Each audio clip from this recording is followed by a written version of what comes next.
नमस्कार, मी पंजाब डक महाराष्ट्रातल्या शेतकऱ्याला अंदाज देणार आहे।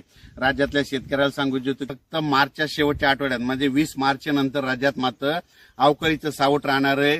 त्याच्यामुळे ज्यांचा कांदा काढायला असेल कांदा काढून घ्या, ज्यांचा गहू काढायला असेल 20 मार्चच्या अगोदर काढून घ्या। त्याच्यानंतर कोणतेही पीक असेल तर ते काढून घ्या, कारण की हरभरा काढणी चालू असेल त्यांनी काढून घ्या। कुटार असेल तर ते झाकून ठेवा, कारण की 20 मार्च नंतर राज्यात वातावरण खराब होणार आहे। पण सध्या मात्र राज्यात मात्र 3 दिवस मात्र 15, 16, 17च्या दरम्यान ढगाळ वातावरण राहणार आहे। पाऊस काय येणार नाही, त्याच्यामुळे काही चिंता करायची गरज नाही। फक्त असं वाटेल की आबाळ खूप आले ना, आता पाऊस पडतो का काय, मग फक्त राज्यात पाऊस पडेल तर तुम्हाला सांगतो नागपूर, भंडारा, गोंदिया तिकडे म्हणजे आणि त्याच्यानंतर तेलंगणा तिकडे पाऊस पडणार आहे। आपल्याकडे पडणार नाही म्हणून काही चिंता करायची गरज नाही।